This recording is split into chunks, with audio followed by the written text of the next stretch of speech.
সুপ্রিয় দর্শক শ্রোতা, ডিয়ার অডিয়েন্স, দূরের ও কাছের, দেশে এবং দেশের বাইরে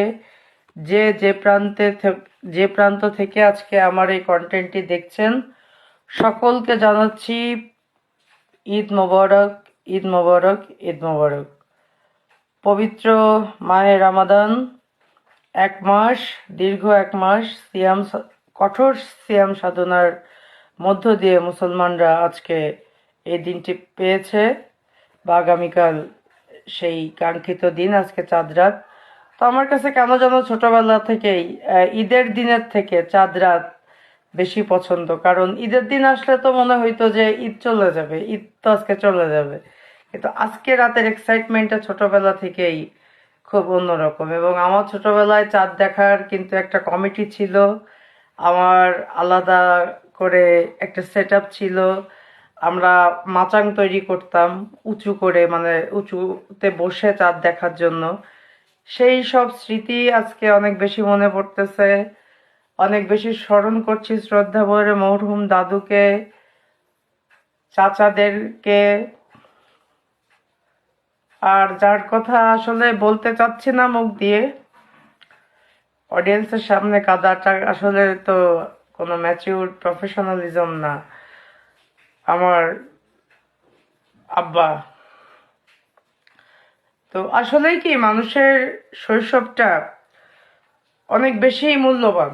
শৈশবে কোনো মানুষের হিসাব নিকাশ থাকে না জীবন নিয়ে, শৈশবে অত ভাবনা থাকে না। শৈশব আসলে কি আমাদেরকে একটা নির্মল আনন্দ দেয়, কিন্তু সময়ের সাথে সাথে আমরা সবসময় চাই যে সে সময় কেন আব্বা হলাম না, সে সময় কেন বড় হতে পারছি না, কেন একটা পটকা ফুটাইলে বাড়ির গার্ডিয়ানরা রাগারাগি করতেছে। কিন্তু এখন এটা আজকে বুঝতে পারতেছি যে আজকে কেউ নেই, আজকে বাড়ির হেড অফ দ্য ডিপার্টমেন্ট আমি। আমার আব্বা সব সময় এটা পছন্দ করতো, ঈদের আগের দিন আমি সারা রাত জেগে আমার ভাগ্নি নিয়ে পার্টি করতাম, সমস্তটা রাত। সেটা যে এত এনজয় করতো, আজকে ইভেন ভাগ্নেও সাথে নাই, তারা এখন ভালো ভালো জায়গায় পড়াশুনো করে, মেডিকেলে, বিভিন্ন জায়গায়। তো তাদের আসলে পরীক্ষা থাকে, এখন তারা শহর গ্রাম বলতে যেটা বোঝে। আমরা তো এখনো নারীর টানে মার কাছে চলে আসি বা থাকতে পারি, এখনকার বাচ্চারা তো আসলে ওইভাবে অ্যাডাপ্টেবল না।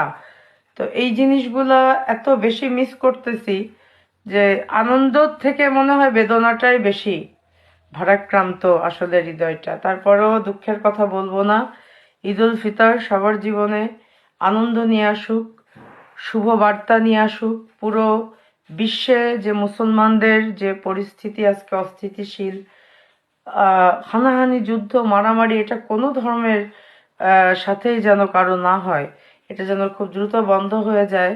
পৃথিবীতে আবার সে আগের মতো শান্তি চলে আসে, আবার আমরা যেন শৈশবের মতো হাসতে পারি। এবং আমাদের মাত্র দুইটা চাওয়া সাধারণ মানুষের, আমাদের জাতীয় যে প্রধানমন্ত্রী বা জাতীয় পর্যায়ের লোকদের কাছে, যে আমরা যেন দ্রব্যমূল্যটা নিয়ন্ত্রণে থাকে, এবং আমাদের আইন শৃঙ্খলা বাহিনী, যেমন একটা পরিবার, এই যে সড়ক পথ, এবার যত মানুষ মারা গেছে বিগত 5 বছরে, মনে হয় এত মানুষ আমি মনে হয় সড়ক দুর্ঘটনায় ঈদে মরেনি। তো এই জায়গাগুলো কিন্তু আমাদেরকে এখন দেখতে হবে, কারণ একটা প্রাণ যে পরিবারে যায় তাদের কি আর ঈদ থাকে? তো এই জিনিসগুলোকে হৃদয় দিয়ে স্পর্শ করতে হবে। মানুষের সাথে মানুষের যে ভ্রাতৃত্ববোধ, ঈদের যে মেসেজ, যে সবার সাথে সবাই আজ ভুলে যাত দোস্ত দুশ্মন। তাই আমি যদি আমার বোনের সাথে কথা না বলে থাকি, এটা ঈদ হবে না। আমি যদি আমার প্রতিবেশীর সাথে কথা না বলে থাকি, আমি যদি আমার শত্রুকে আজকে গ্রিটিংস না জানাই, সেটা কিন্তু ঈদ হবে না। সো সকলের সাথে মিলেমিশে থাকাটার নামই হচ্ছে আনন্দ, ভাগাভাগি করে নেওয়ার নামই হচ্ছে ঈদ। এজন্যই কিন্তু আমরা এই একটা মাস সিয়াম সাধনা করেছি, কঠোর সাধনা। তো আল্লাহ পাক যারা রোজা রেখেছেন তাদের রোজা যেন কবুল করেন, এবং যারা শারীরিক অসুস্থতা বা বিভিন্ন কারণে থাকতে পারেননি তাদেরকেও যেন মহান আল্লাহ পাক মাফ করে দেন। এবং সকলের সুস্বাস্থ্য এবং সুন্দর জীবন কামনা করে আমি সাংবাদিক ডক্টর নীল আজকের মতো বিদায় নিচ্ছি। ইনশাআল্লাহ আপনাদের সাথে আবার খুব শীঘ্রই কথা হবে। খোদা হাফেজ।